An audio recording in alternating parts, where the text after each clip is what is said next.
मे मनसि प्रतिष्ठिता मनो मे वाचि प्रतिष्ठितम् आविराविर्मयेधि वेदस्य महानीत्सः श्रुतं मे मा प्रहासीः अनेनाधीतेन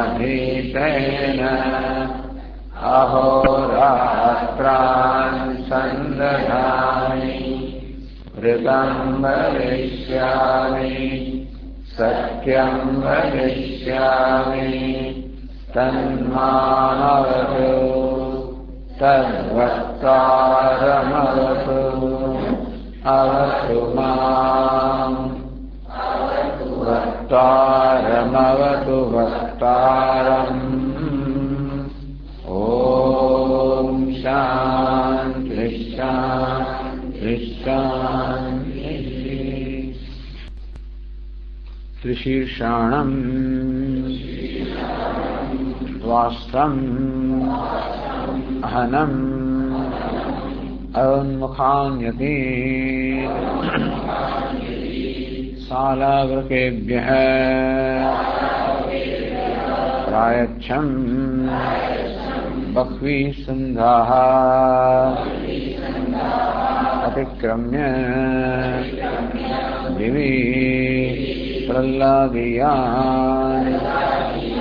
अतृणम् अहम् अन्तरिक्षे पौलोमान् पृथिव्याम् कालखाञ्जान् तस्य मे तत्र न लोमचमामीयते स यो मा विजानीयात् नास्य केन च कर्मणा लोको मीयते न मातृवधेन न पितृवधेन न स्तेयेन न भ्रूणहत्यया नास्य पापं च न चकृषः मुखान्नीलं वेतीति।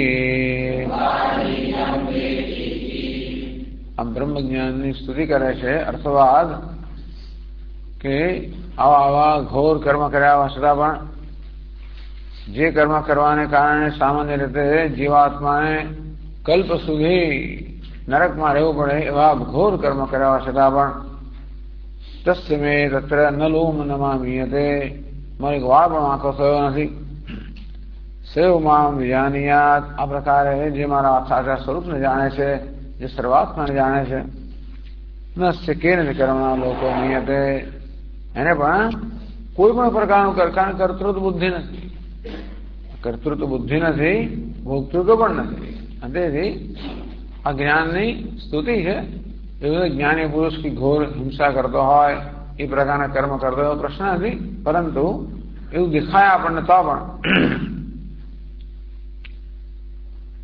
भ्रूणहत्यादिना कर्मणा पातकेन शास्त्र निषिद्धेन व्यापारेण लोकः कृतस्य करिष्यमाणस्य सुकृतस्य फलम् उदरकम न मीयते न हिंसते जरा पण एना कर्म शुभ कर्म वगैरह पर कोई पण हानि थती नहीं।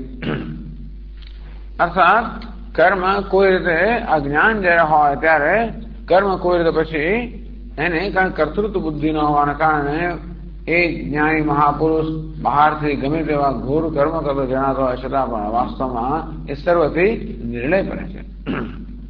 जो भगवद गीता भगवाने कह્યું यस्य नाहं कृतो भावः बुद्धिर्यस्य निलिप्यते हत्वापि सैमान् लोकान् न हन्ति न निबध्यते।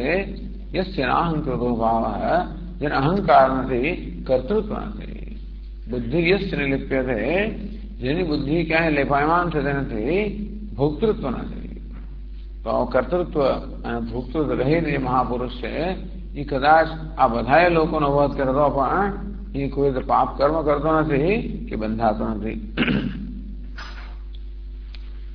તો હવે અરુન્મુખાન્યતીન શાલાવક્રેમ્ય પ્રાયચ્છમ. જે લોકો વેદથી વિમુખ થયેલા હતા એવા યતિના વેશમાં રહેલા જે હતા એમને મેં તો વનમાં કૂતરાઓને ખવડાવી દીધા. આવું જે કહ્યું, કયા સંજોગોમાં આ યતિઓનો વધ કરવાની અને ફરજ પડી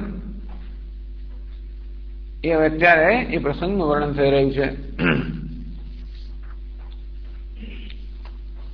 કે કેવી રીતે આ યતિઓ સાથે સંવાદ થયો ઇન્દ્રનો.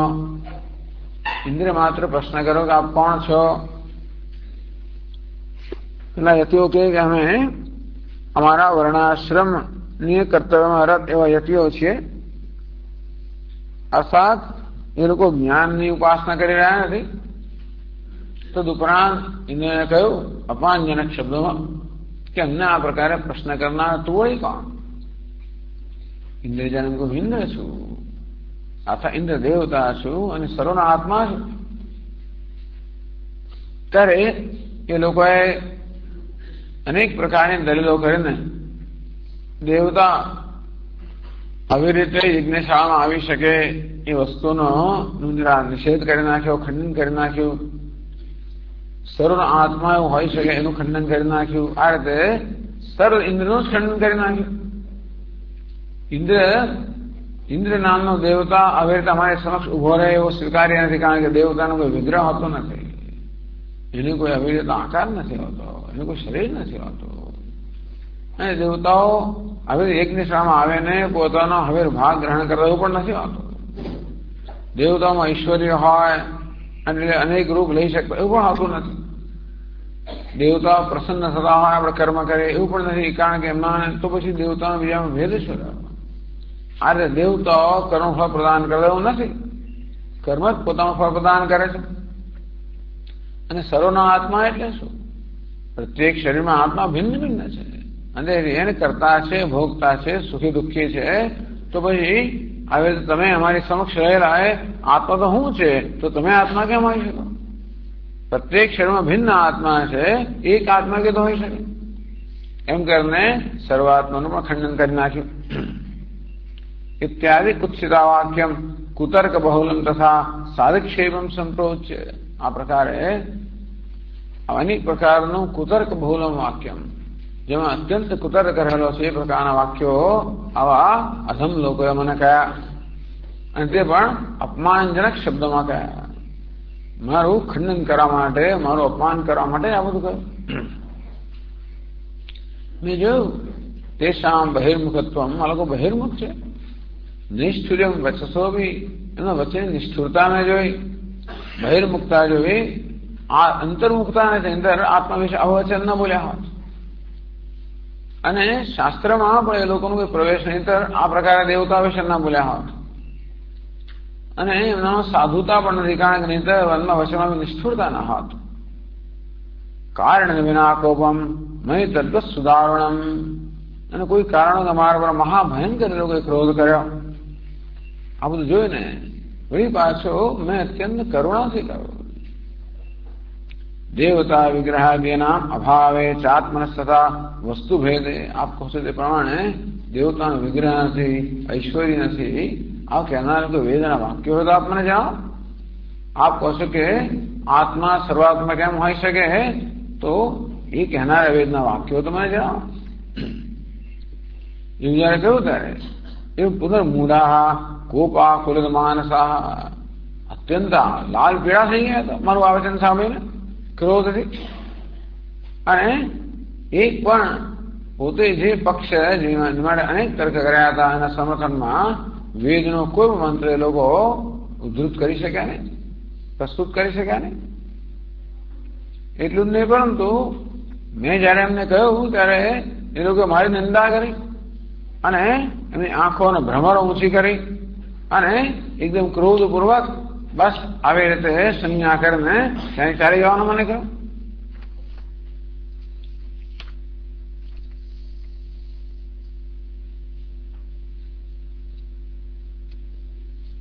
તો પછી અંદર વિચાર કર્યો કે ત્રણેય લોકની રક્ષા કરવા નિયુક્ત કરવામાં આવ્યો છે. મારે ધર્મની રક્ષા કરવી જોઈએ, આ ધર્મ દંડ પણ આપવો જોઈએ. આ લોકો દંડને યોગ્ય તો છે જ, જો દંડ ના આપો એમને જવા દો તો મારા કર્તવ્યમાંથી હું ચૂપ થઈ જાઉં. પણ દંડ આપતા પહેલા મારે નક્કી કરવું જોઈએ કે એમનો અપરાધ કેવા પ્રકારનો છે, એ પછી દંડ આપી શકાય. તો ભાઈ આ લોકો સંન્યાસી છે. સંન્યાસ શેના માટે લેવામાં આવે? આત્માવલોકનાર્થાય શાંતિદાંત્યાદિ સંયુક્ત સંન્યસે સર્વકર્માણિ સુધિસ્ત્વેવ વાચ છે. આત્માનવલોકમ ઇચ્છંત પ્રવ્રજંતી. જે લોકો આવી રીતે સંન્યાસ લે છે, ઘરની બહાર નીકળી જાય છે, સંન્યાસ લે છે, શેના માટે લે છે? આત્માનવલોકમ ઇચ્છંત, આત્મલોકની ઈચ્છા કરે. હવે એમના હૃદયની અંદર આ જગતના કોઈ સિદ્ધિઓ પ્રાપ્ત કરવાની ઈચ્છા નથી, માત્ર આત્મલોક પ્રાપ્ત કરવાની ઈચ્છા છે. સંન્યસે સર્વકર્માણિ, તો બધા કર્મ ત્યાગ કરીને શાંતિદાંત્યાદિ સંયુક્ત ક્ષમા દમ ઉપરમ વગેરે સદગુણોથી યુક્ત થયેલા આત્માવલોકનાર્થાય, આત્માનું અવલોકન કરવા માટે અર્થાત આત્માનું જ્ઞાન પ્રાપ્ત કરવા માટે આવી રીતે શમદમાદિ સંયુક્ત સર્વકર્મનો ત્યાગ કરીને આમાં એ લોકોએ દત્તચિત્ત બનવું જોઈએ. સંન્યસ્ત સર્વકર્માણિ વેદાંતાર્થ વિચારણા, એ બધા કર્મો ત્યાગ કરીને શું કરવાનું? વેદાંતાર્થ વિચારણા, ગુરુમુખી શાસ્ત્રનું શ્રવણ, ગુરુપદેશતઃ કાર્ય તર્કેણ ધ્યાન તો વિચે. ગુરુના મુખથી શાસ્ત્રનો ઉપદેશ સાંભળવો જોઈએ, તર્કથી સર્વ સંશયો દૂર કરવા જોઈએ, ધ્યાનથી જ્ઞાનની નિષ્ઠા પ્રાપ્ત કરવી જોઈએ. આ માટે સર્વકર્મનો સંન્યાસ લીધેલો છે. એવું મમાદ્વિતીય છે ચિદાનંદાત્મરૂપેણ. આપણે હું એક છું, અદ્વિતીય છું, ચિત્ત સ્વરૂપ છું, આનંદ સ્વરૂપ છું, સર્વનો આત્મા સાક્ષાત ભવેય છે. આ પ્રમાણે કરતા જેને આ પોતાના વાસ્તવિક સ્વરૂપનો સાક્ષાત્કાર થાય, દુઃખમ નહીં તત્ સમાપ્નયાત, એ ક્યારે પણ દુઃખ પ્રાપ્ત ના કરે. આ રીતે સંન્યાસ લેવાનું જે હેતુ છે, એનું જે ફળ છે, એનું સ્વરૂપ છે. ત્રણ વસ્તુ કે પછી જુઓ કે આ પ્રકારનો સંન્યાસ એમનો તો જણાતો નથી. એ પ્રકારનો સંન્યાસ એમનો જણાવતો, કારણ કે અમુક એક કરી રહ્યા નથી એ લોકો. તો ચાલો લોકો વિવિધિશા સંન્યાસી નથી, એને વિવિધિશા સંન્યાસી કહેવાય જે વૈરાગ્યને કારણે અને જિજ્ઞાસાને કારણે સર્વકર્મ ત્યાગીને આત્મજ્ઞાનની સાધના કરે છે. એવું તો જણાતું નથી. તો કર્મ પ્રાપ્ત સંન્યાસ, પહેલા બ્રહ્મચર્ય, પછી ગૃહસ્થ, પછી વાનપ્રસ્થ, અને ઉંમર થાય એટલે સંન્યાસ. કર્મ પ્રાપ્ત સંન્યાસ સપ્તત્યાસ્યાદનંતરમ, પણ એ તો 70 વર્ષ પછી થાય. યુવાન સર્વ એવ, અથવા યુવાન છે, આત્મજ્ઞાન વિવર્જિતા. મારે વાનપ્રસ્થ પછી સંન્યાસી થયા હોય એવું પણ જણાતું ઉંમરને કારણે. તો ચાલો વિવિધિશા સંન્યાસી પણ ના હોય, ક્રમ પ્રાપ્ત સંન્યાસી પણ ના હોય, તો વિદ્વત સંન્યાસી હોય, આત્મજ્ઞાન થવાના કારણે સંન્યાસી હોય. આત્મજ્ઞાન વિવર્જિત, આત્માનું જ્ઞાન એ તો આત્માને કરતા ભોગતા માને છે, એટલે આત્માના જ્ઞાન તો વર્જિત છે. એકે પ્રકારનો સંન્યાસ આમનામાં બેસતો નથી. સંન્યાસના કોઈ લક્ષણ, વિદિશા સંન્યાસીના, કર્મ પ્રાપ્ત સંન્યાસીના કે વિદ્વત સંન્યાસીના કોઈ લક્ષણ આમનામાં છે નહીં. 274 પાના પર પાછું અવિનય. અવિનીતા ક્રોધ શત્રો વશમ પ્રાપ્તા એ દુર્દય શૃણંતિ નહિતમ મૂઢા અભિ મહ્યમ દ્વિષંતિ છે. અવિનીતા, એમનો વિનય નથી. ક્રોધ શત્રો વશમ પ્રાપ્તા, તો એમને વિનયથી પોતાની ઇન્દ્રિયો ઉપર વિજય પ્રાપ્ત કર્યો નથી. અંતેથી એ લોકો ક્રોધ નામના શત્રુને વશ થઈ ગયેલા છે. આવા દુર્બુદ્ધિ લોકો પાછા મૂળ છે. મહ્યમ દ્વિષંતિ, હું એમને જયારે હિતનું વચન કહું છું ત્યારે એ લોકો મને સાંભળતો તો નથી, ઉપરથી દ્વેષ કરે છે. પ્રજ્ઞાવતે વિશ્વે યથા લોકે મુમૂષવ, વિનાશ કાલે વિપરીત બુદ્ધિ. કહ્યું છે કે વિનાશ કાળ આવે ત્યારે માણસ બુદ્ધિ વિપરીત બની જાય. માણસ મરવાનું થાય ત્યારે વૈદનું પણ ના સાંભળે, એ વૈદનો દ્વેષ કરે. પ્રજ્ઞાવતે વિશે છે, આ વૈદ્ય જે પ્રજ્ઞાવાન અર્થાત ડાયો છે, અનુભવી છે, જાણકાર છે. જાણકાર અનુભવી વૃદ્ધ વૈદ્ય હોય જે આ દર્દીને એના હિત માટે સલાહ આપી રહ્યો છે, એને ઔષધ આપી રહ્યો છે, એને પછી પથ્ય પાળવાનું કહી રહ્યો છે, એનો વિરોધ કરે. તેવી રીતે મદુક્તમ તેન કુર્વંતી. ચાલો કોઈને એમ થાય કે કદાચ કોઈ ઇન્દ્રને પૂછે કે ભાઈ તમારું વચન એ લોકો ન સાંભળ્યું. શૃણવંતી ને હિતમ મૂઢા. મેં એમના હિતની વાત કરી તો પણ આ મૂર્ખ લોકો સાંભળતા નથી.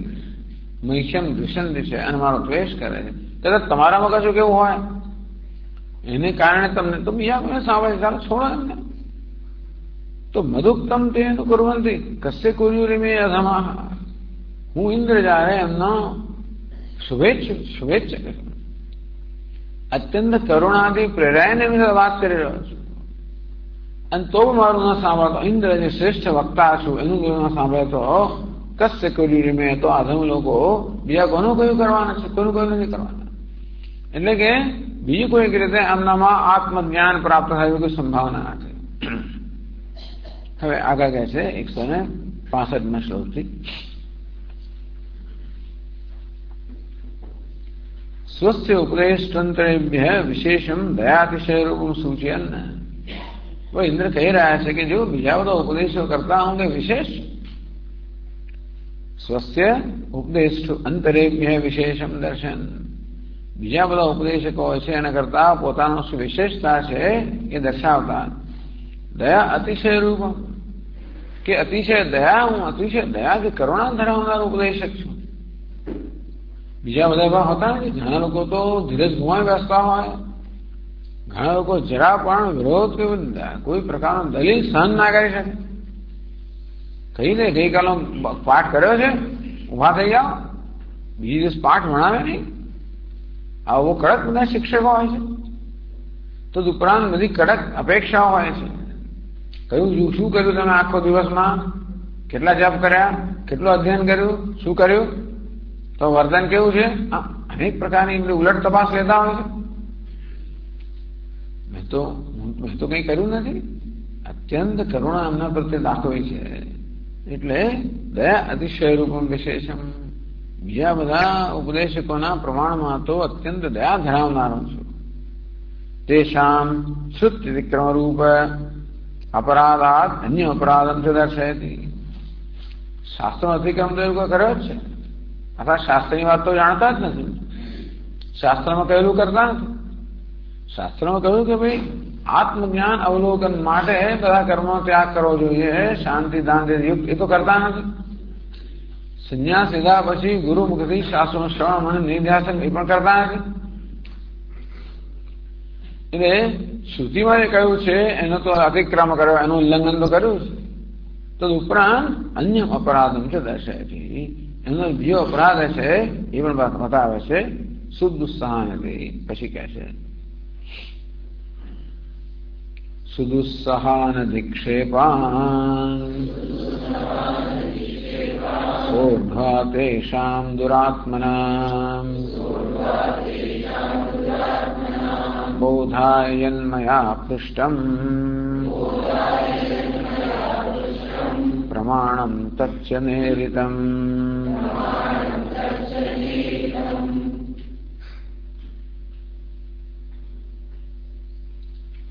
સુદુસ્સહાન અધિક્ષેપાન સોઢવા. સુદુસ્સહાન, સુદુસ્સહાન એટલે દુસ્સહ એટલે કે જેને સહન કરવું અત્યંત કઠિન છે. સુદુસ્સહ જેનું સહન કરવું અત્યંત કઠિન છે. અધિક્ષેપાન સોઢવા એ પ્રકારના એમના અપમાનજનક વચનો મેં સહન કર્યા. તેષામ દુરાત્મા, એ પણ આવા સંત પુરુષો તો જુદી વાત છે. કોઈ મહાપુરુષે આપણે વચન કહ્યું તો આપણે કદાચ એમાંથી કઈ મેળવવાનું હોય, બરોબર છે, પણ આ તો દુરાત્મા, આવા દુષ્ટ લોકોના સહન ના કરી શક્યા અપમાનજનક વચનો મેં સહન કર્યા. દુઃખેન સોડું શક્યાન સોઢવા મર્ષયિત્વા, ચાલો સહન કરી લેતા. બોધા યન્મયા પૃષ્ટમ પ્રમાણમ તચ્ચ નૈરિતમ. યન્મયા પ્રમાણમ પૃષ્ટમ, મેં એમને પોતાના અભિપ્રાય માટે જે પ્રમાણ પૂછ્યું, અર્થાત કે તમારા અભિપ્રાય ધરાવવા માટે વેદના કોઈ વાક્યો છે જે તમે ઉદ્ધૃત કરી શકો, તચ્ચ નૈરિતમ, એ પણ એ લોકોએ કહ્યું નહીં. તો આ પ્રકારે શ્રુતિનો અતિક્રમ તો થયો જ, અથવા શાસ્ત્રનું તાત્પર્ય તો જાણતા જ નથી એ લોકો. અને મેં શેના માટે પૂછેલું? બોધા હે. ખરેખર તો એ લોકોને બોધ કરવા માટે મેં પૂછેલું, એમની ઉલટ તપાસ કરવા માટે નહીં. મેં જે પૂછેલું એ ખરેખર તો કરુણાથી પ્રેરાને પૂછેલું, જેથી એ લોકો આગળ પોતે જ કહેશે ભાઈ ત્વયા ભીદૃશા કિમર્થમ પૃષ્ઠા. આ લોકોને આવું તમે પૂછ્યું શું કામ? એનો હેતુ શું હતો? કે તમે જે અભિપ્રાય ધરાવો છો, અભિપ્રાયના સમર્થનમાં કોઈ વેદના વાક્યો હોય તો જરા મને કહો, એવું તમારે એમને કહેવાની શી જરૂર પડી? તો પછીના શ્લોકમાં કહે છે,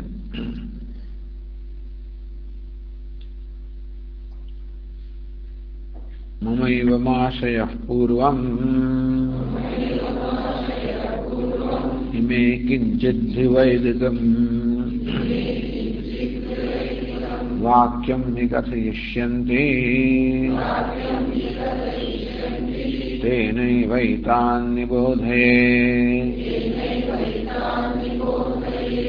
મમ એવમ આશય. એમના પ્રકારે પ્રશ્ન કરવામાં મારો આશય, મારો ઈરાદો આ પ્રકારનો હતો. પૂર્વ ઇમે કિંચિત વૈદિકમ વાક્યમ કથયિષ્યન્તિ. કોઈ પ્રકારનો ચાલો ભાઈ પોતાના સમર્થનમાં સારું ખોટું ગમે તે વાક્ય કે સાચું ખોટું, જે વાક્યોનો અર્થ આત્મા અનેકતામાં ન થતો હોય કે આત્મા કરતા એવો પણ ન થતો હોય, છતાં કેમ સવાય છે પુરુષો નરસમય. ચાલો આત્મા તો શરીર આત્મા છે, દરેક પ્રતિશત આત્મા ભિન્ન છે. પોતાના અભિપ્રાય એવું કંઈક વાક્ય છે તો પણ કિંચિત વૈદિકમ એ વેદનું વાક્ય હોય, વાક્યમી કથયિષ્યન્તિ. તો એ પ્રકારે મને કંઈક એકાદ વાક્ય પણ કે इति अनंतरम आशय विशेष है. ममैव आशय है आसीत, मारो आ प्रकार आशय है. तो पूर्व आसीत, पहला मारो आ प्रकार आशय है तो भाई इमे किंचित वैदिकम वाक्य में कथयिष्यन्ति. એ લોકો કોઈ પણ વેદ વાક્ય જો કહેશે તેને એમનું જ વાક્ય એ પ્રદુક્ત વાક્ય નહીં હોય. જે કોઈ વાક્ય લો કે એ વાક્યને લઈને ધારો કે તૈત્રીયનો મુંડકો કોઈ પણ વાક્ય કહે તો ત્યાંથી શરૂ કરીને એતાન નિબોધે, એતાન એથી નિબોધે, તો પછી એનું ધીમે ધીમે દોરી જાવ. એ વાક્યમાંથી લઈને એમને ખરેખર શાસ્ત્રનું તાત્પર્ય શું છે એ વિશે હું દોરી જાઉં. એમ કરીને શાસ્ત્રના તાત્પર્યથી એમને હું પરિચિત કરું. આ મારું પ્રયોજન હતું. મારું પ્રયોજન માત્ર એમને સન્માર્ગે દોરવાનું હતું. આ યતિઓને આ પ્રકારની પ્રવૃત્તિમાં રત જોઈને મેં જોયું કે એ લોકો પોતાના આશ્રમ ધર્મનું પાલન કરી રહ્યા નથી. અર્થાત સંન્યાસ લીધા પછી એ લોકો સંન્યાસના લાભથી તો વંચિત રહી જ જાય છે એટલું નહીં, પરંતુ ઉભય ભ્રષ્ટ થઈ ગયા છે. અને તેથી એમના પ્રત્યે અનુકંપાથી પ્રેરાય માત્ર વાર્તાલાપનો પ્રારંભ કર્યો. નવો પ્રશ્ન મેં પૂછ્યો કે તમે કોઈ શાસ્ત્રનું વાક્ય કહી બતાવો, એ પણ એમને ઉલટ તપાસ લેવા માટે નહીં, અથવા તો કોઈક રીતે એમનું અપમાન કરવા માટે નહીં, એમની મર્યાદા છતી કરવા માટે નહીં, પરંતુ એમને માર્ગદર્શન આપવા માટે મેં કહેલું.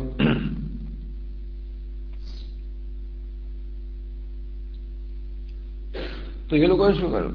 તેષામ વૃદ્ધાચરણ અંતરાણે અપરાધ રૂપાણી દર્શયંતી.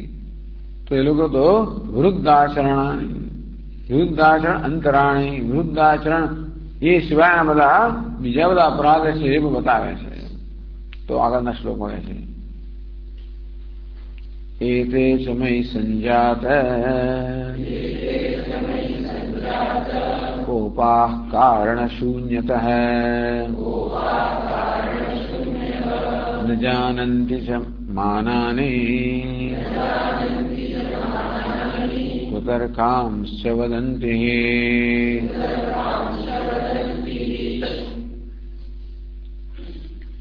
એતે ચ મય સંજાત કોપાહ.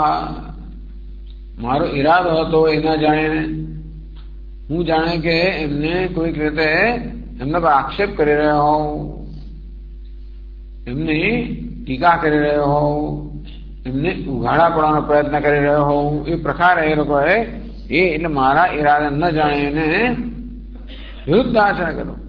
મય સંજાત કોપા, મારા પર અત્યંત કોપાયમાન થઈ ગયા. કારણ શૂન્ય, કોઈ પ્રકારના કારણ વગર જ. હવે કયું કારણ શૂન્ય થશે. એની સાર્વભક્તિક સ્તસી તથા છે ક્રોધ કારણ શૂન્ય, એવું કરવાનું. ક્રોધ કારણ શૂન્ય મય, મારામાં જેવા ક્રોધનું કોઈ કારણ નથી એવા પર મારા પર એ લોકો અત્યંત કોપાયમાન થઈ ગયા.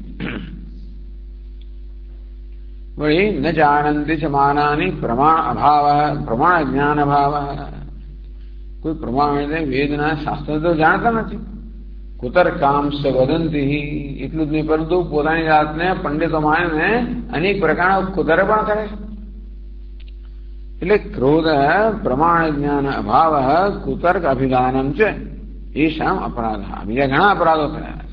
ક્રોધ કરે એક અપરાધ થયો, એ લોકો પ્રમાણ કે શાસ્ત્ર જાણે બીજો અપરાધ થયો, અને ઉપરથી કુતર્ક કરે છે ત્રીજો અપરાધ.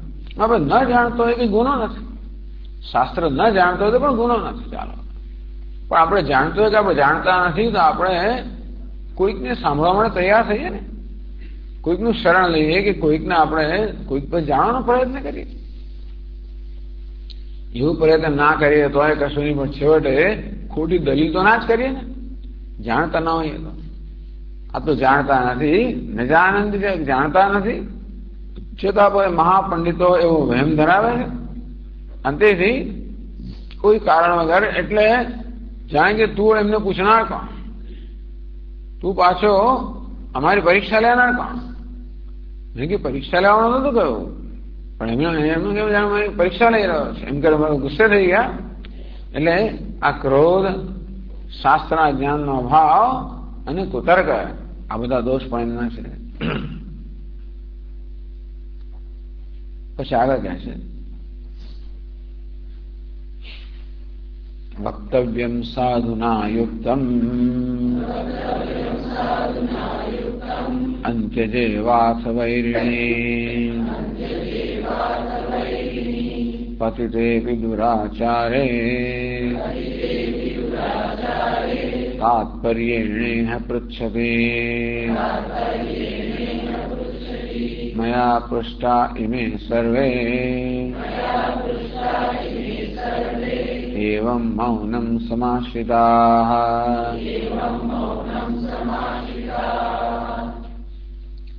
વળી સામાન્ય નિયમ કેવો છે, વ્યવહારનો નિયમ શું છે?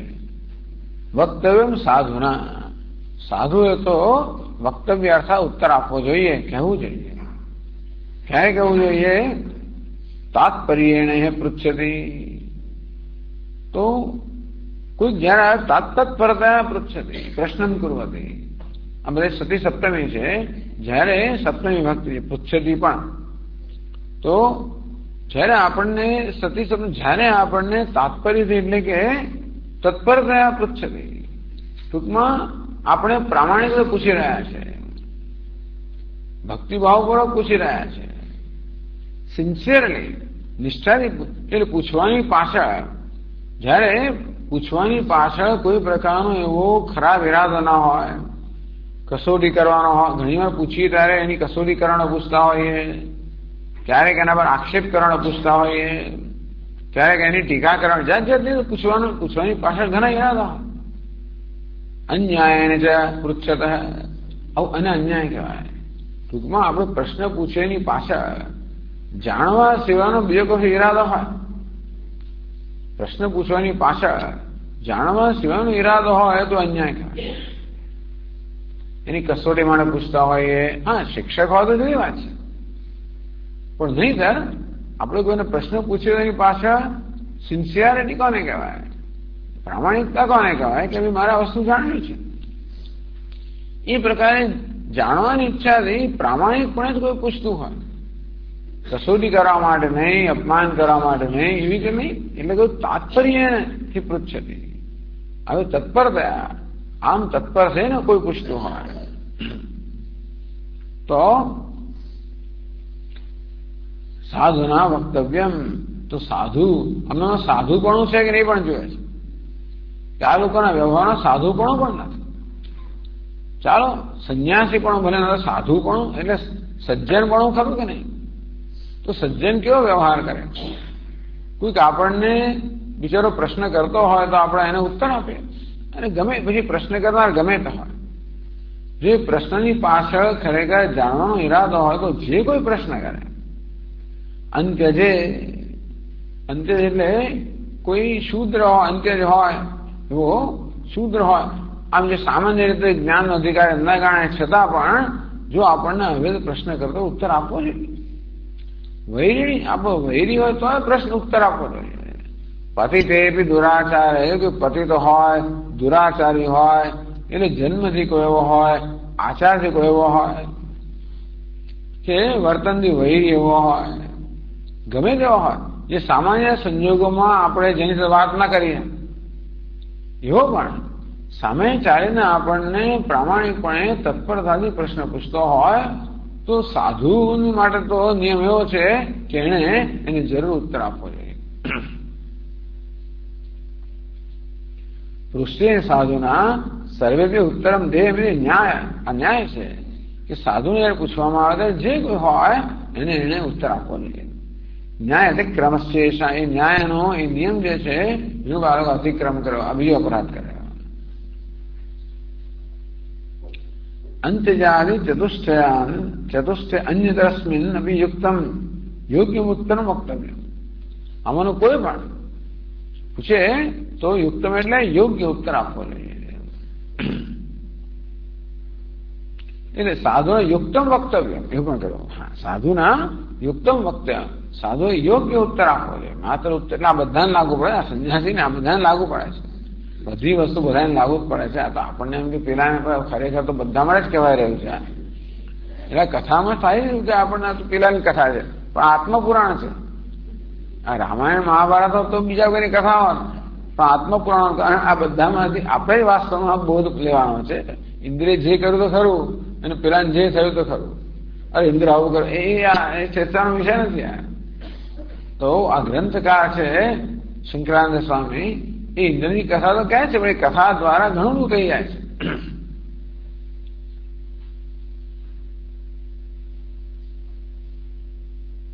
એ તે તું મયા પૃષ્ઠા એમ આ લોકોને મેં પૂછ્યું, મયા સુરેશ્વરાની પૃષ્ઠા. હું અંત્ય જ નથી, વૈરી નથી, દુરાચારી નથી, કે પછી પતિત નથી. હું કોણ છું? સુરેશ્વર છું, અર્થાત દેવતાઓનો ઈશ્વર છું, બ્રહ્મજ્ઞાની છું, સાધુઓમાં શ્રેષ્ઠ છું. એવો મેં એમને પ્રશ્ન કર્યો. અંતો પણ મૌનમ સમાસિતા, તો પણ મૌન નહીં, તો કોઈ એ લોકોએ મને ઉત્તર ના આપ્યો. એટલે કે સાધુએ જે નિયમનું પાલન ધર્મનું પાલન કરવાનું હોય એનું એ લોકો પાલન કરતા નથી. જન્મ વૈફલ્ય સંપાદન પર કેટલા અપરાધો છે એની ગણતરી કરે છે.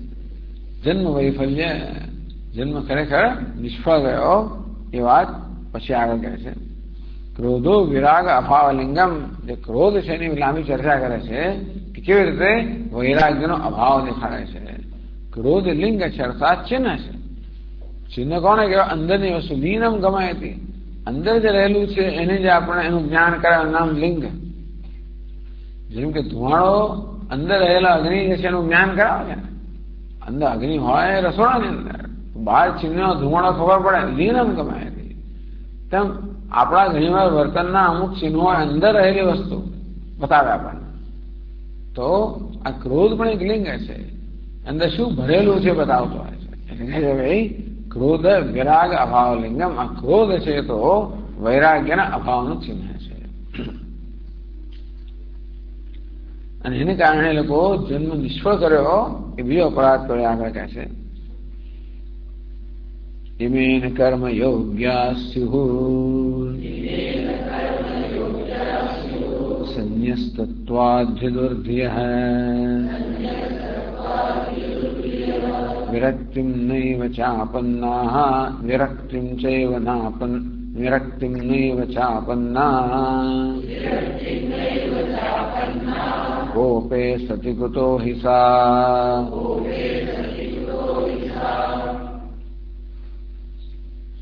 इमे न कर्मयोग्या स्यु संन्यस्तत्वात्। હવે આ કર્મ યોગ્ય તો રહી નથી એમનામાં. જો કર્મ કરે તો બીજું કશું નહીં તો ચાલો પોતાનો પરલોક તો સુધારી શકે. સત્કર્મ કર્યું હોત, વૈદિક કર્મ કર્યું હોત, યજ્ઞ યાગાદી કર્મ કર્યું હોત તો ભલે બીજું કઈ નહીં તો એ લોકો પરલોક સુધારી શક્યા હોત. અહીં પણ યજ્ઞ દાન તપસ્યા કર્મ કર્યું હોત તો આ લોક પણ સુધારી શક્યા હોત, પરલોક સુધારી શક્યા હોત, ભલે મોક્ષ ન પ્રાપ્ત થયા હોત, પાલોકમાં અને પરલોકમાં સુખ મળ્યું હોત. એવા કર્મ જો નિષ્કામ ભાવે કર્યા હોત તો પરલોક પણ વધુ સુધરી ગયા હોત. એ લોકોએ કર્મ છોડી દીધા. શું કરીને છોડી દીધા ભગવાન જાણે. શા માટે કર્તવ્ય કર્મ છોડી દીધા? યજ્ઞ દાન તપસ કર્મ ન ત્યાજ્યમ કાર્યમેવ તત્. યજ્ઞો દાનમ તપસ્યૈવ પાવનાની મનીષિણામ. ભગવાન કે યજ્ઞ દાન તપસ્યા આ કર્મ તો ક્યારે છોડવું જ ના જોઈએ, કારણ કે એ તો મનુષ્યને પવિત્ર કરનારા છે. તો એ છોડી દીધું. ચાલો ભાઈ, તમારે પવિત્ર ના થવું હોય તો તમારે સ્વર્ગ પ્રાપ્ત કરવો તે માટે કરો, અને નિષ્કામ ભાવે કરો તો તમારામાં જ્ઞાનની ઈચ્છા જન્મી રીતે કર્મ તો અત્યંત આપણને આપણું હિત કરનારું છે. તો સંન્યાસ થયો એટલે એ કર્મ છૂટી, કર્મના અધિકારી રહ્યા નહીં. હિતે ન કર્મ યોગ્ય, એમનો કર્મ અધિકાર ન રહ્યો. સંન્યસ્તત્વાત, સંન્યાસ બની ગયા એટલા માટે. આત્મજ્ઞાન વિરાગ અભાવાત. આત્મજ્ઞાન યોગ્ય ધરાવતા નથી. સંન્યાસસ્તુ મહાબાહો દુઃખમાપ્તુમ અયોગત. ત્યાં સંન્યાસ અર્થ વિદ્વત સંન્યાસ, જ્ઞાન. સંન્યાસસ્તુ મહાબાહો દુઃખમાપ્તુમ અયોગત. જ્યાં સુધી યોગ દ્વારા વૈરાગ્યને વિવિધિશા પ્રાપ્ત ન કરી હોય ત્યાં સુધી પેલો પારમાર્થિક સંન્યાસ છે એ અત્યંત પ્રાપ્ત કરો અત્યંત દુષ્કર. અથવા સંન્યાસ દુઃખમય બની જતો હોય છે જો યોગ દ્વારા વૈરાગ્ય પ્રાપ્ત ન કર્યા હોય તો. વિરક્તિ નહીં ચાપન્ન. આ લોકોને વિરક્તિમાં પ્રાપ્ત થઈ નથી. અમને વિરક્તિ પ્રાપ્ત થઈ ને કેમ? કોપ એ સદી કદો હિંસા. એમનો વૈરાગ્ય નથી એવું તમે ક્યાંથી કહી શકો? તો કોપ એ આ ક્રોધ બતાવે છે. શું બતાવે છે? વૈરાગ્યના અભાવ બતાવે છે. કોપે સદી કુતો હિંસા. જયારે ક્રોધ હોય ત્યારે આ વૈરાગ્ય કેમ આવી શકે? વૈરાગ્ય ના હોય તો પછી સંન્યાસ ન થશો. વૈરાગ્ય હોય તો જ માણસ આત્મજ્ઞાન માટેનો અધિકારી કહેવાય કે આત્મજ્ઞાન યોગ્યતા ધરાવે છે. એ આત્માની યોગ્યતા પણ નથી કે કર્મની યોગ્યતા પણ નથી. ઉભય ભ્રષ્ટ થઈ ગયા. વિરાગ અભાવસ્તુ ગોપા જ્ઞાત એટલે સા વિરક્તિ ન આપન્ના છે, ન આપન્ના એ વ્યક્તિ પણ પ્રાપ્ત નથી. એવું શા પરથી કહો છો? આ ક્રોધ વૈરાગ્યનો અભાવ બતાવે છે એવું આપ શા પરથી કહો છો? અથ કોપસ્ય વિરાગ અભાવ હેતુતામ સ્ફુટયતમ. આ ક્રોધ કયો વૈરાગ્યનો અભાવ બતાવે છે એને સ્પષ્ટ કરવા માટે દુઃખ નિવર્તકતયા હિતતરત્વેન ઉક્તા વિરાગાત વિપરીત સ્વભાવતામ તસ્યાહ. તો દુઃખ વૈરાગ્ય શું કરે? દુઃખ નિવૃત્ત કરે. હિતતરત્વેન આ પ્રકારે આગળ વૈરાગ્યનું નિરૂપણ કરવામાં આવ્યું. વિષય સુખને હિત કહેવામાં આવે તો વૈરાગ્યને હિતતર કહેવામાં આવે. વિષય સુખ કેવું છે કે પ્રાપ્ત થવાની ક્ષણે ધીમે ધીમે ઘટતું જાય.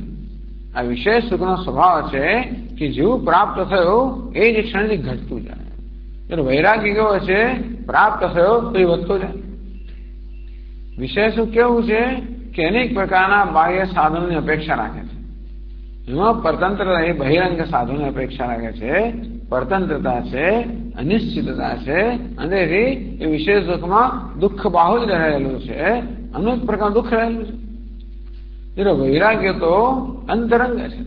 આ સાત પોતાના વિવેક સિવાય બીજા કોઈ પ્રકારના સાધનની અપેક્ષા રાખતો નથી અને એમાં હંમેશા વૃદ્ધિ થયા કરે છે. એટલા માટે વૈરાગ્ય સરળ સુખ કરનારો છે. જયારે વિષય સુખ છે એ વાસ્તવમાં દુઃખ કરનારો છે. આ રીતે વૈરાગ્યને વિષય સુખ કરતા છે. યા તો બતાવ્યો વિષય સુખને હિત કહેવામાં આવે તો વૈરાગ્યને હિતતર કહેવામાં આવે. આમ દુઃખ નિવર્તકતા આ દુઃખનું નિવારણ કરતો હોવાના કારણે હિતતરત્વેન ઉક્તા વિરાગાત, આ વૈરાગ્ય વધારે હિત કરનારો છે તો કહેવામાં આવ્યું. ત્યારે ક્રોધ કેવો છે?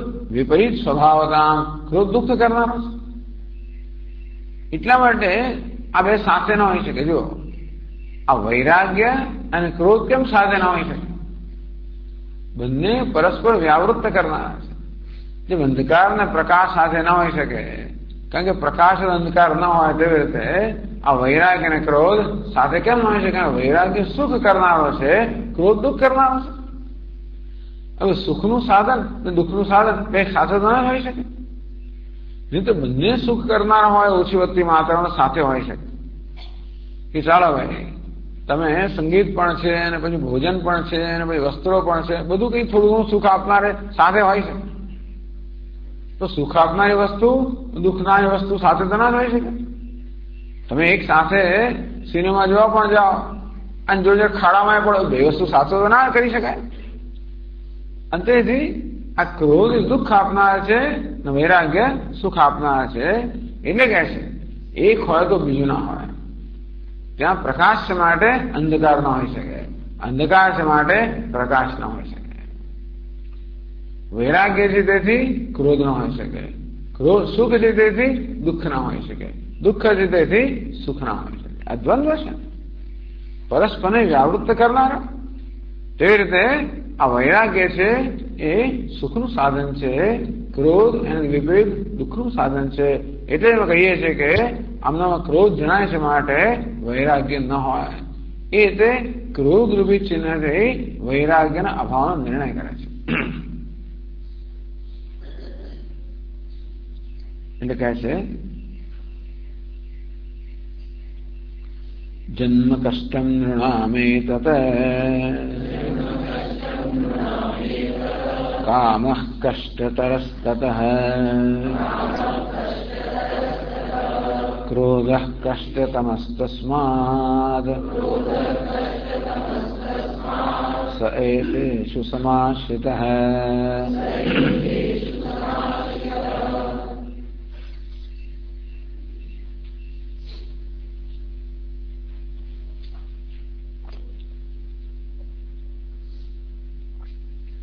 જન્મ કષ્ટમ નૃણામે તત. આ તો જાણીતું છે કે ભાઈ આ મનુષ્ય માટે જન્મ તો અનેક પ્રકારના કષ્ટ કરનારો છે. કોઈ અપાદરૂપ નહીં. બધાને એમ લાગે આપણા જીવનમાં જવું છે બધે આવું જ હોય છે. ટૂંકમાં જન્મ કે કષ્ટ આવવાનું એક અથવા બીજા પ્રકારનો.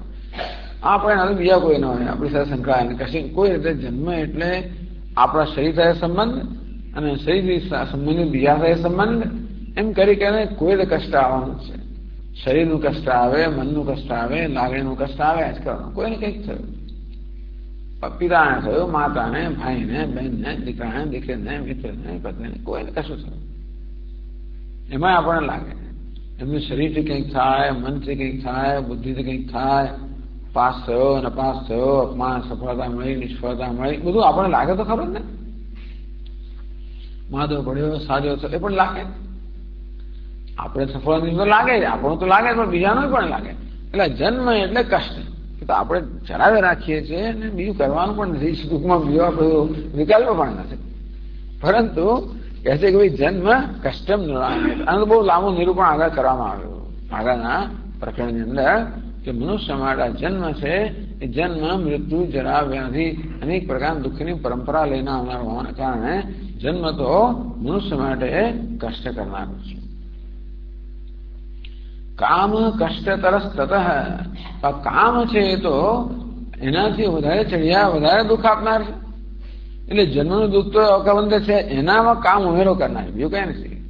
કામ કષ્ટતર કેમ કહ્યું? કારણ કે તેનું દુઃખ તો છે જ, એમાં પાછું આ દાજા પર ડામ દેનાર છે. ટૂંકમાં આ કામ જે છે એ દુઃખમાં વધારો કરનાર છે. કામ કષ્ટતર કે છે વીતરાગ જન્મ અદર્શના જન્મ હેતુ કામ કષ્ટતર તત. એ જન્મ કરતા પણ આ કેવો જન્મની વાત કરે છે? જે વીતરાગ જન્મ હોય તો વાંધો નથી. જે લોકો જન્મ્યા હોય ને વૈરાગ્ય જન્મમાં હોય, સત્કર્મ કરનારા હોય, સદાચારી હોય, વિરક્ત હોય, એમનો જન્મ કષ્ટતર છે એમ ના કહેવાય. પણ જેમના જન્મમાં સદાચાર કે વૈરાગ્ય નથી એ તો બિચારા બહુ દુઃખી થવાના છે. વિવેક વૈરાગ્ય એટલે વિવેક પણ નહીં. આ વિવેક વૈરાગ્યનું જીવન તો બસ માથે અથડાવવાનું જ છે ખરેખર. કારણ કે એટલે કહ્યું ને ભાઈ, અંધેન તમસા વ્રતા. એક તો અજ્ઞાનનો અંધકાર તો છે જ, અને અવિવેકનો બીજો આંધળા પાડે. એક તો અજ્ઞાનથી આંધળામાં ખરા, અવિવેકનો અંધકારમાં ખરા. એટલે બધી રીતે અથડાવવાનું જ છે. વિવેક વગર અને વૈરાગ્ય વગર જીવનમાં અથડાવા સિવાય કઈ જ નથી. તો માણસ શીખતા નથી, પેલા વાંદરા નથી શીખતા, અને એક પછી એક જાત જાતના પ્રહારો ખાધા જ કરે. જુદી વાત છે. ભગવાન શીખવાડીને રહેશે. જો કે દુનિયા નહીં, ભગવાન શીખવાડે છોડવાનું નથી કોઈને. એ તો ખાઈ પીને પાછા જ પડે. એને ઇજારો લીધેલો છે કે માણસ સુધારો. આ જન્મ તો બીજા જન્મ, એમ તો ત્રીજામાં. હમણાં તો બીજી ઓનીમાં મોકલીને પણ એમના કરીને છોડે. એમનું આ ભઠ્ઠીમાં પકવી જ બરાબર એમ કરીને આ જીવનો ઉદ્ધાર તો કરી શકે. જયારે થાય ત્યારે ખરો. આપણે એક જ જીવનમાં થાય એવું છે નહીં. એટલે ભગવાનને પણ ચિંતા નથી. એ ધીમે ધીમે કામ કરી રહ્યો છે. પરંતુ આ રીતે જે જન્મમાં જે જીવનમાં વિવેક નથી, અને વિવેક તો વૈરાગ્ય હોવાનો છે. વૈરાગ્ય એટલે કે રાગ દ્વેષનો અભાવ, આસક્તિનો અભાવ, આવી ખોટી વળગણ, બધી વસ્તુનો અભાવ, જે દુઃખ આપનારી વસ્તુ એનો અભાવ. એવું ન દેખાય જન્મ કષ્ટ વાળો છે. કહ્યું કે ભાઈ વીતરાગ જન્મ અદર્શનાથ. જયારે જન્મમાં જોઈએ કે ભાઈ રાગ વૈરાગ્ય નથી, વિવેક નથી, ત્યારે જન્મ અનેક પ્રકારના કષ્ટ આપનારો છે. એના કરતા કામ કષ્ટતર એવું એવા જાતનો જન્મ આપ્યો. કોણ? કામના. આ જન્મ વૈરાગ્યની પ્રેરણા થયો છે, કામનાથી પ્રેરણા થયેલો છે. એ તો આપણે જ્યોતિષો કે ક્યાંથી કઈ જાતની યોનીમાં જાય, ક્યાંથી આવે, નરકમાંથી આવે, સ્વર્ગમાંથી આવે, સાપ થયો તો શું હતો એમાં લખ્યું હોય તો બધું એનું શું અક્ષર કરવા ખબર નહીં. પણ એટલે ટૂંકમાં ક્યાંથી આવ્યો છે.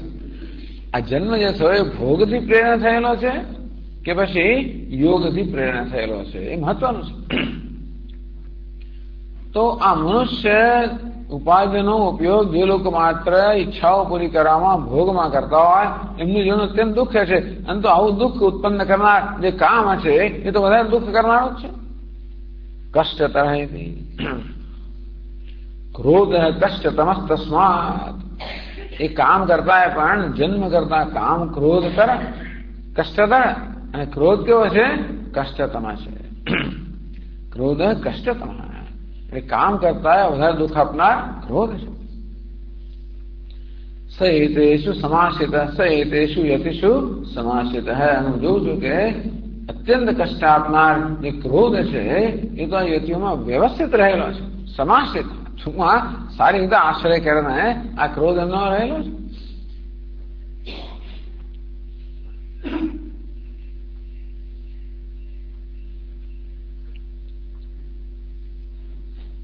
ક્રોધસ્ય કામાત કષ્ટતમતામ સ્ફુટયતિ.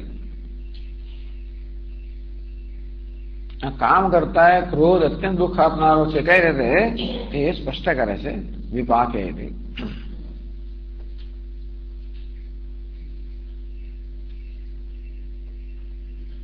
હમણાં પહેલી પાદમાં ક્યાં ચડી ગયા? પછી આવે છે. હા, પછી આવે છે. વિપાકે દુઃખમ કામસ્ય નાધુના સર્વદેહિના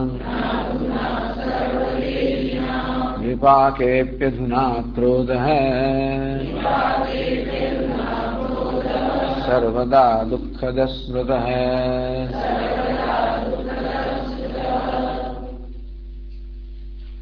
વિપાકે દુઃખમ કામસ્ય. આ જાણીતું છે ભાઈ. કામસ્ય કાર્યમ દુઃખમ વિપાકે પરિણામે એવ. આમ કામના જન્મે ત્યારે તો આપણને બહુ મધુ મીઠી લાગતી હોય છે. કામના જન્મે ત્યારે મીઠી લાગે. જેવી રીતે આપણે બધી ખણજ આવે ત્યારે ખણીએ ત્યારે બહુ સારું લાગે. ખણજ આવે ને ત્યારે બહુ સારું. પછી એના પરિણામે બધે બળતરા થાય. આવું કામના ખણજ જેવી છે. આવી રીતે આપણને ખણજની જેમ આમ એટલે કામના આવે ત્યારે મને બહુ સારી લાગે, મિત્ર થઈ ના આવે. પણ વિપાકે દુઃખમ કામસ્ય. એના પરિણામે પછી આપણે દુઃખ પડે. ટૂંકમાં પરિણામે આપણે એક પ્રકારના પ્રહાર સહન કરવા પડે. કામ ક્યાંનો ક્યાંય લઈને આપણે માર ખવડાવે, જ્યાં જાતનું કરાવે. ટૂંકમાં કામના પૂરી થવાને કારણે અનેક, કારણ કે એવું છે ને કે સફળતા મળે ત્યારે સારી લાગે, પણ પછી અનેક પ્રકારનો બોજ લઈને આવતી હોય છે. નિષ્ફળતા દુઃખ આપનારી છે, પણ સફળતા પણ છેવટે દુઃખનું કારણ બનનારી જ છે. તેથી કામથી પ્રેરણા કરેલું હોય એટલે પરિણામે દુઃખ મળવાનું છે. પણ ચાલો વર્તમાનનું સારી લાગે ન અધુના સર્વદેહી બધા દેહીઓ માટે, ટૂંકમાં બધા મનુષ્ય માટે આ કામના છે. અધુના એટલે કે જયારે કામ વર્તમાનતા દશા, એ કામ જયારે જન્મે એ દશામાં દુઃખ આપનારી નથી, ત્યારે આપણે ગલી પછી કરનારી છે કે આપણને ખણજ ઉત્પન્ન કરનારી હોવાના કારણે જાણે કે સારી લાગે, પછી દુઃખ આપે. બરાબર છે. વિપાકે પ્યધુના ક્રોધ, ત્યારે ક્રોધ તો હમણાં પરિણામ બંને દુઃખ આપનારો છે. કામ તો જન્મે ત્યારે દુઃખ આપનારો નથી, મિત્ર છે અને પરિણામે દુઃખ આપનારો છે. એટલે મિત્રના રૂપમાં આવેલો શત્રુ છે કામ, પણ ક્રોધ શત્રુ રૂપે આવે વ્યવસ્થિત હુમલો જ કરનાર છે. પેલા ઘણા લોકો આવે અંદરના મિત્રના ભાવ પછી એકદમ શત્રુતા કરે તો ચલો પછી થયું, તો કામ તો પેલો ઉતારો જ આવે સામે, તલવાર તો ભાઈ ધન લઈને જ આવેલો છે. વિપાકે અધુના ક્રોધ, ક્રોધ તો અધુના જન્મે ત્યારે પણ વર્તમાન કાલે છે, જન્મે ત્યારે ને પછી એના પરિણામે પણ સર્વદેહ નામ દુઃખદ હૈ, બધા પ્રાણીઓને દુઃખ આપનારો છે એવું જાણીતું છે. પાદ નો 1 માં કહ્યું પૂર્વાધ્યાય વિસ્તરેણ સ્વકાલે દુઃખદ કામ અચકથત. આગળ અધ્યાયમાં વિસ્તરેણ વિસ્તારથી આ ગ્રંથકારે કહ્યું, જેના ઘણા બધા અંશ આપણે છોડી દીધા હતા, પણ સ્વકાલે દુઃખદ કામ, આ કામ તો જન્મે ત્યારે જ મહાન દુઃખ આપનારો છે એવું ત્યારે ગ્રંથકારે કહ્યું. यह तो क्रोध निंदया तत्याजने तात्पर्यात कामस्य दुःखल्पत्वं ब्रवीति. અહીં કહે છે કે ભાઈ કામ કરતા ક્રોધ દ્વારા દુઃખ આપનારો છે, એટલે ક્રોધની તુલનામાં કામમાં ઓછું દુઃખ છે એવું કેમ કહેવામાં આવે છે? આગળના અધ્યાયમાં કહ્યું કે કામ જન્મે ત્યાંથી દુઃખ આપનારો છે, એટલે કામ પણ કષ્ટતર છે એવું કહ્યું આગળના અધ્યાયમાં. એટલે અહીંયા આગળ ક્રોધને કામ કરતા વધારે કષ્ટ આપનારો દેખાડ્યો. શેને મળે? ક્રોધ નિંદા. કારણ કે અહીંયા આગળ ક્રોધની નિંદા કરવાનું પ્રયોજન, ત્યાં કામની નિંદા કરવાનું પ્રયોજન હતું, અહીંયા આગળ ક્રોધની નિંદા કરવાનું પ્રયોજન છે. કેમ? શા માટે? તત્યાગ અને તાત્પર્યાત. આ નિંદાનું પ્રયોજન માત્ર નિંદા માટે નથી હોતું, પરંતુ આપણને એનાથી દૂર રાખવા માટે હોય છે. તત્યાગ અને તાત્પર્યાત. તો આપણે ક્રોધને ત્યાગ કરીએ એવા તાત્પર્યથી પ્રેરાઈને અહીં ક્રોધની નિંદા થઈ રહી છે. એટલા જ માટે આ કામ જયારે ઓછું દુઃખ કરનારો હોય, હું એ કહ્યું માત્ર ક્રોધને સ્પષ્ટ કરવા માટે, ક્રોધને આગળ કરવા માટે, ક્રોધમાં ને મહત્વ આપવા માટે કામને ક્રોધ કરતા ઓછા દુઃખ આપનારો બતાવ્યો આ જગ્યાએ. એટલે કોઈને એમ થાય કે આગળ તો આવું, અત્યારે એવું કે છે આગળ તો આપણે કામ જ બહુ કષ્ટ આપનારો છે, નહીં તો કહો ક્રોધ વધારે કષ્ટ આપનારો છે. પણ ત્યાં કામની નિંદામાં તાત્પર્ય હતું, અહીં ક્રોધની નિંદામાં તાત્પર્ય છે.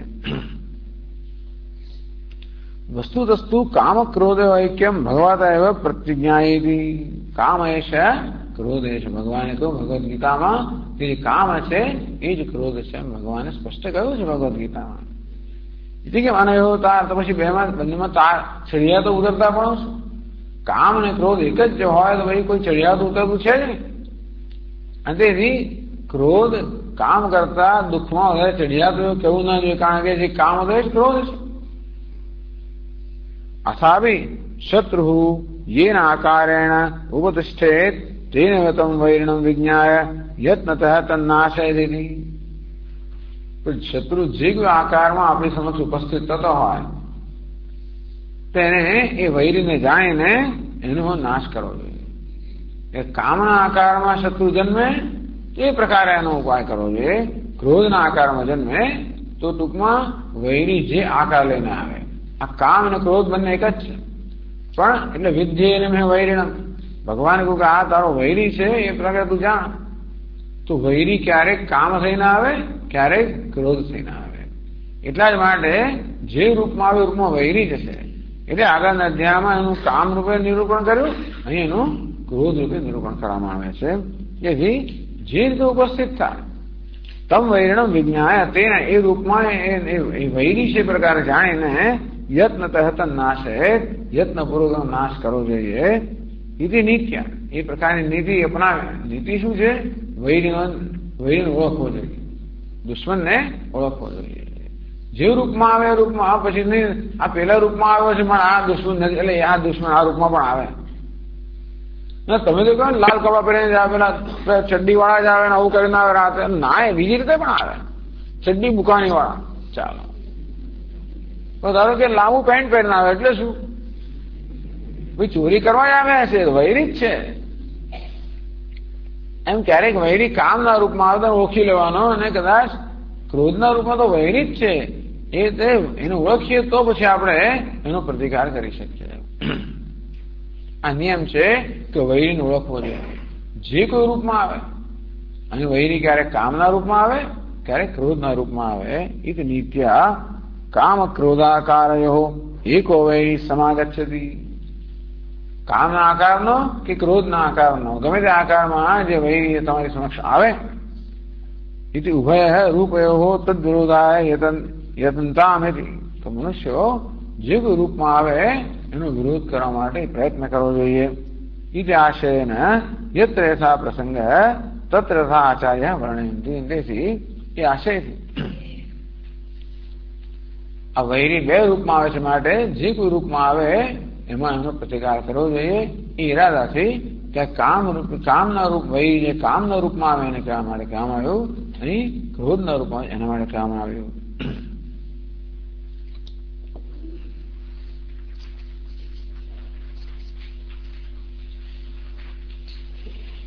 પછી આગળ છે 276 પાના પર કામ આશ્રયસ્યૈવ દુઃખદ ક્રોધસુ તામસ અંતકરત્વાદ ઇતિ સ્પષ્ટમસ્ય કષ્ટતમત્વમિતિ.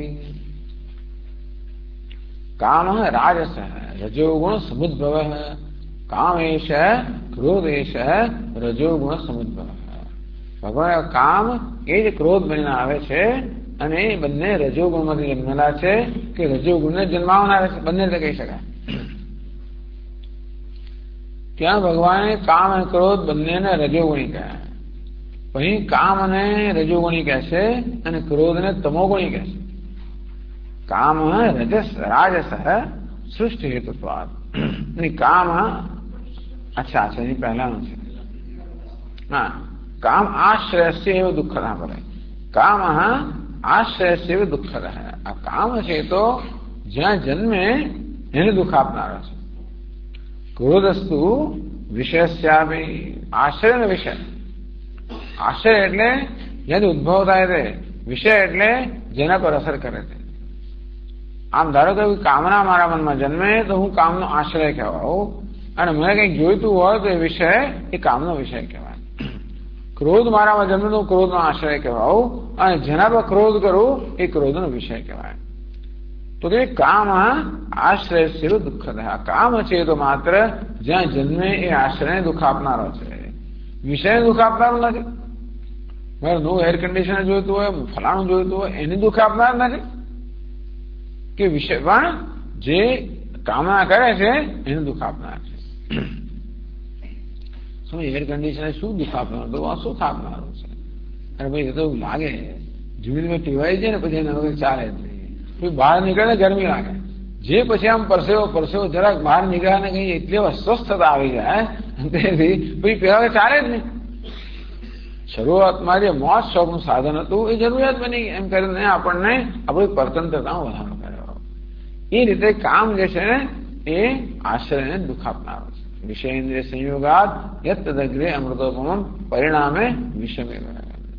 તો આ કામ જે છે શરૂઆતમાં આપણને મધુર લાગે, અંતમાં વિષ સમાન નીવડનારો હોય છે. તો એ કોને માટે? જે કામના કરે છે એને માટે. કામના વિષયની એને કઈ અસર થતી નથી. ક્રોધસ્તુ વિષયસ્યાપી. ક્રોધ તો જ્યાં જન્મે ત્યાં પણ બાળે, અને જેના પર વ્યક્ત થાય એને પણ નુકસાન કરે. અંતકરત્વાત વિનાશ કરનારો. અંતકર એટલે વિનાશ કરનારો હોવાને કારણે ક્રોધ તમો ગુણ છે. ટૂંકમાં રજોગુણ સમુદ્ભવ. તો આ પાછું વિશેષ છે, આ પાછું ત્યાં કેમ જતું નથી ભાઈ? ક્રોધસ્તુ વિશેષ આપી વિશેષાંત. ક્રોધ તો વિષયને પણ દુઃખ આપનારો છે. એ રીતે ક્રોધ વધારે ખરાબ છે. એ પ્રકારે તો ક્રોધમાં બીજી વિશેષતા બતાવે છે. ક્રોધને કષ્ટતર કહેવામાં આવ્યો તો ક્રોધને બીજી વિશેષતા બતાવી કે કામ તો માત્ર આશ્રયને દુઃખ આપનાર છે, ક્રોધ તો આશ્રય અને વિષયને પણ દુઃખ આપનાર છે. તો બીજી વિશેષતા બતાવે જાયતે. જાયતે યત્ર સક્રોધઃ તમ દહે દેશ સર્વતઃ વિષયં ચ ક્વચિત ક્રોધઃ સફલો નિર્દહેદયમ.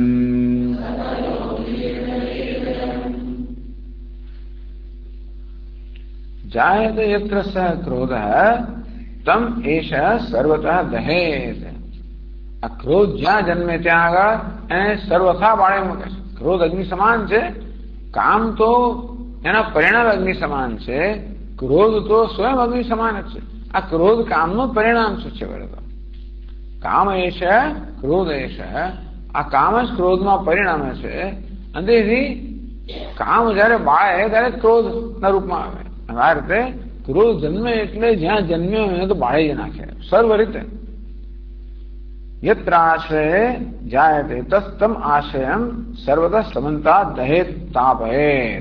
આ મોં લાલ છો થઈ જાય, આંખો લાલ છો, ચિહ્નો બધી ખબર પડી જાય કે શું છે. એટલે અંદર જે સંતાપ જન્મ્યો છે, જે અગ્નિ જન્મ્યો છે, તો ક્રોધ આવી રીતે આશ્રયને સંતપ્ત કરે.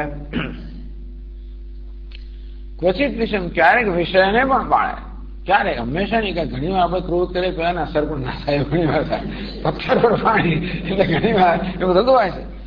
આપણે ગમે તો આપણે બળી જઈએ, લાલચો થઈ જઈએ, અને ત્યારે કશું ના થાય એવું બની શકે. અથવા તો ત્યાં તારા થઈને જતું રહે તો ખંખેરી નાખે. એટલે કે ક્વચિત સફલો અયમ ક્રોધ સફળ થાય. તો સફળ કેવું ફલે એટલે પર તાળનારી સહિત. એટલે ક્રોધ છેવટે બીજાને મારપીટ કરવા દ્વારા સફળ થાય. તો પછી એટલે ઘણા લોકોને શું થાય છે, ક્રોધ કરનાર લોકો ફ્રસ્ટ્રેટ થઈ જાય છે. ક્રોધ કરનાર લોકો એવા નિરાશ થઈ જાય કે જેના પર ક્રોધ કરવા અસર થતી જ નથી, એટલે ક્રોધ વધે. પેલા અસર ના એટલે વધે. છેવટે તમે શું થાય, તમે એટલા ઉત્તેજિત થઈ જાઓ કે એને અસર કરવા માટે મારપીટ કરો. છેવટે મારપીટ આ રીતે થાય છે. જો પેલા તરત અસર તો મારપીટ ના થાય. આ તો કહી રાખું છું કે મારપીટ ક્યારે થાય?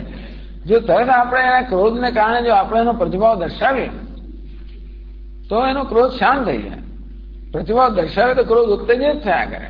અને છેવટે એટલે પરત આડદાદી સહિત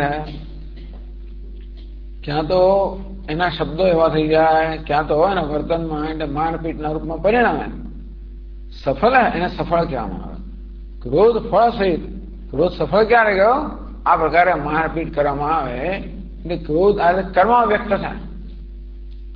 શબ્દમાં વ્યક્ત એ પણ કર્મ જ છે. તેથી કોઈ લાગણી દુભાય અને અપમાન થાય એ પણ એને દુઃખી કરનાર જ છે. એટલે ટૂંકમાં આપણો ક્રોધ જયારે શબ્દો દ્વારા વ્યક્ત થાય ત્યારે બીજાનું અપમાન કરનાર છે, બીજાની લાગણી દુભાવનાર છે. એટલે ટૂંકમાં આપણે આવી રીતે ક્રોધ કોઈના પર કરીએ એટલે એના ગૌરવનો આપણે ખંડન કરી નાખ્યો. ક્રોધ કરીએ એટલે એની કોઈ વિષાદ જ નથી. અને એ ક્રોધ વળી પાછો શબ્દમાં વ્યક્ત થાય એટલે એ વ્યક્તિનું ગૌરવ ખંડિત જ થઈ ગયું અને મહાભયંકર આપણે અપમાન તો કર્યું. અને એથી આગળ વધીને જો કર્મ એટલે શરીરથી જયારે થાય ત્યારે તો મહાભયંકર આનો તિરસ્કાર થયો. આ રીતે ક્રોધ અન્યનો તિરસ્કાર કરનારો છે, મહાન હિંસા છે. એટલે કહે છે કે વિષય આશ્રય ભિન્નમ. આશ્રય સિવાય જે વિષય પર આ ક્રોધ વ્યક્ત થાય એ તો નિર્દહેદયમ. તો આ ક્રોધ છે તો સફળ થાય ત્યારે ક્વચિત વિષય છે નિર્દહેદ. વિષય અર્થાત જેના પર વ્યક્ત થયો એને પણ દહન કરનાર છે, એને પણ સંતપ્ત કરનાર છે. હવે આવ્યો કામ રાજસ સૃષ્ટિ હેતુત્વાત, ક્રોધસ્તુ તામસ અંધકરત્વાત. આ કામ કેવો છે? રજોગુણ સમુદ્ભવ. એ રજોગુણમાંથી જન્મેલો છે, રજોગુણને જન્માવનારો છે. ત્યારે ક્રોધ એ કામનું પરિણામ છે. ભલે કામ અને ક્રોધ એક કયા, પણ ખરેખર કાર્યકારણ રૂપમાં એક છે. બાકી તો કામ ને ક્રોધ એક ના કહેવાય. ઘડો ને માટી એક કહેવાય ખરું. માટી કારણ છે, ઘડો કાર્ય રીતે કામ કારણ છે, ક્રોધ કાર્ય છે. એ કાર્ય કારણને રીતે ભગવાને બંનેને એક કહ્યા. પણ ખરેખર તો કામ કારણ છે, ક્રોધ કાર્ય છે. તેથી કારણ રજોગુણ છે, ક્રોધ છે તમોગુણ છે. અંતકર્ત્વાત એટલે ક્યારેક ક્રોધને રજોગુણ પર કહેવામાં આવે છે અને ક્યારેક વિવેચના તમોગુણ પર કહેવામાં આવતા હોય છે. પણ ખરેખર ક્રોધ નાશ કરનારા છે. એટલે કહે ને પ્રણશ્યતિ ક્રોધાત ભવતિ સમૂહાત, સમૂહાત સ્મૃતિ વિભ્રમ, સ્મૃતિ ભ્રંશાત બુદ્ધિનાશ, બુદ્ધિનાશાત પ્રણશ્યતિ. આમ કામ જો ક્રોધમાં ન પરિણમે તો નુકસાન અટકી જાય. ત્યાં કામાત ક્રોધ હોવી જાય.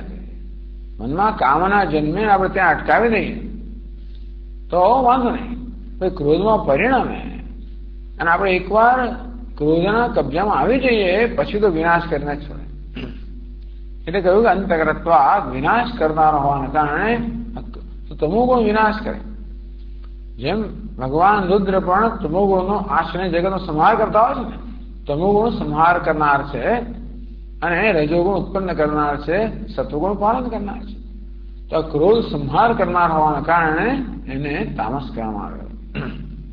એ સ્પષ્ટમસ્ય કષ્ટકરત્વમ, તેથી કષ્ટતમત્વમ. એટલે ક્રોધ સૌધર કષ્ટ આપનાર છે એ બહુ સ્પષ્ટ છે.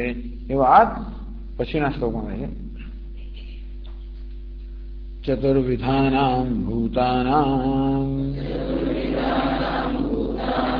ક્રોધાદ ભવતિ હિંસનમ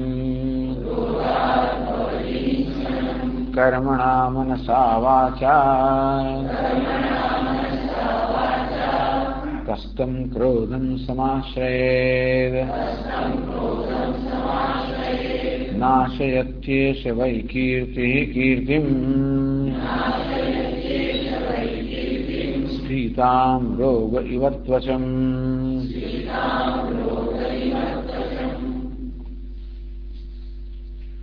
ક્રોધાત ચતુર્વિધાના ભૂતાના હિંસનમ ભવતી. આ ક્રોધથી ચારે પ્રકારના પ્રાણીઓની હિંસા થાય છે.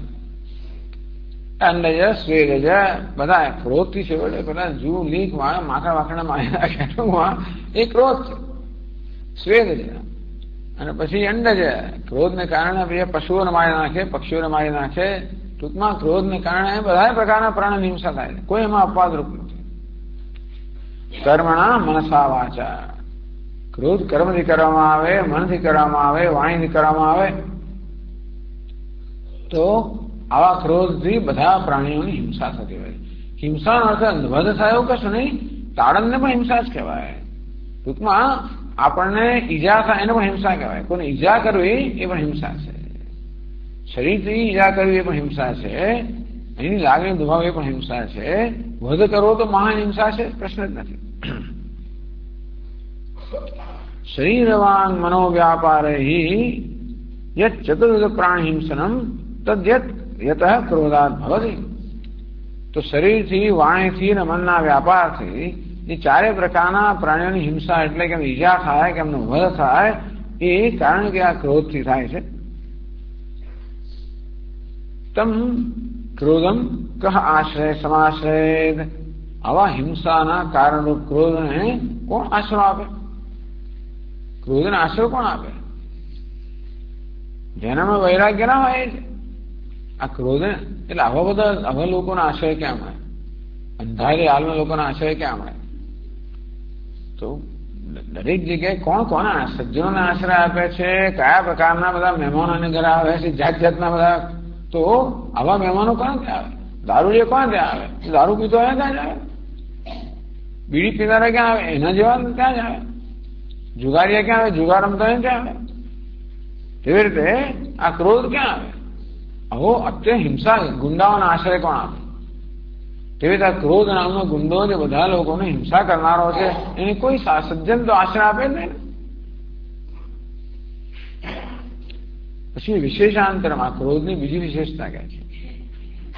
नाशयति एष वै कीर्तिम स्फीताम। वही आ क्रोध છે એ આપણી પુષ્કળ કે પ્રચુર કીર્તિનો પણ નાશ કરે છે। સ્ફીતામ કીર્તિમ નાશયતિ દાનાદિજન્યામ સ્ફીતામ વિશ્વવ્યાપા વિકીર્તિમ। ઘણી વાર દાન વગેરેને કારણે માણસો ખૂબ પ્રસિદ્ધ થઈ જાય છે। દુનિયામાં કોણે પેલા દાન કર્યું? બિલ ગેટ્સ થી પણ નહીં, પેલો કોણ હતો બીજો માણસ? Warren buffet. हाँ, 36 અબજ ડોલરનું એને દાન કર્યું। કેટલા? 36 અબજ। કલ્પના બહારની વસ્તુ। આખી હિન્દુસ્તાનની એટલી બધી, એના જેટલા દેશોની સંપત્તિ એટલી નથી હોતી। એને બિલ ગેટ્સ ફાઉન્ડેશનમાં દાન કર્યું કે આ ફાઉન્ડેશન એવું છે બિલ ગેટ્સનું, જે બધા એને બધો અભ્યાસ કર્યો હશે કે એ લોકો પૈસા બરોબર વાપરે છે, યોગ્ય જગ્યાએ કરે છે, એમની મેનેજમેન્ટ અર્થાત એ લોકો વ્યવસ્થા બધું બરોબર છે, એ રીતે એને 36 પોતાની મા માટે $1 બિલિયન રાખ્યા, બધા દીકરા માટે $1 બિલિયન રાખ્યા અને $36 બિલિયન એને દાનમાં આપ્યા। આખી દુનિયામાં પ્રસિદ્ધ થઈ ગયું। આમ દાન જન્યામ સ્ફીતામ વિશ્વવ્યાપ્તામ કીર્તિમ। હવે આપણે મહાન સત્કર્મ કર્યું, યજ્ઞ દાન તપશ્ચર્યા વગેરે સત્કર્મ, અત્યંત સત્કર્મ કરવાને કારણે ચારે બાજુ વ્યાપેલી કીર્તિ આપણે પ્રાપ્ત થઈ હોય। એ શું કહે છે? નાશ દેશ હે આ ક્રોધ એક દેશે વર્તમાન। આ ક્રોધ તો એક જ જગ્યાએ રહેલો છે। આ માત્ર એક જગ્યાએ રહેલો ક્રોધ સર્વત્ર રહેલી કીર્તિનો નાશ કરી નાખે છે। એનો દૃષ્ટાંત આપે, રોગ એવ ત્વચમ શ્વિત્ર રોગ હૈ ત્વચમેવ નાશયતિ। શ્વિત્ર એટલે સફેદ કોળ। આજે જેવી રીતે ત્વચા સુંદર આપણી ચામડી હોય, આ કોળ નામનો રોગ છે એ ચામડીનો કેવો સુંદરતાનો નાશ કરી નાખે, અને તે રીતે આ ક્રોધ છે એ કીર્તિનો નાશ કરી નાખે છે। આ રીતે આ ક્રોધની ગાથા ગાય છે હમણાં તો બધા। માત્ર એ કેટલો નુકસાન કરનાર છે, અને તેથી એમનાથી મુક્ત કરવા માટે આ ક્રોધ વિશે એટલે પ્રસંગોપાત। આમ તો ચર્ચા યતિઓની થઈ રહી છે। આ ક્રોધ વૈરાગ્યનો ભાવ બતાવે છે, પણ એ પ્રક્રિયામાં આ ક્રોધ વિશે પણ ગ્રંથકાર જરા વિસ્તારથી ચર્ચા કરી રહ્યા છે। ઓમ પૂર્ણમદ પૂર્ણમિદં પૂર્ણાત પૂર્ણમુદચ્યતે પૂર્ણમાદાય પૂર્ણમેવાવશિષ્યતે। ઓમ શાંતિ શાંતિ શાંતિ। શંકરં શંકરાચાર્યં કેશવં બાદરાયણં सूत्रभाष्यकृतौ वन्दे भगवन्तौ पुनः पुनः। ईश्वरो गुरुरात्मेति मूर्तिभेदविभागिने व्योमवद्व्याप्तदेहाय दक्षिणामूर्तये नमः। ॐ शान्ति शान्ति शान्ति। हरि ओम। श्री गुरुभ्यो नमः। हरि ओम।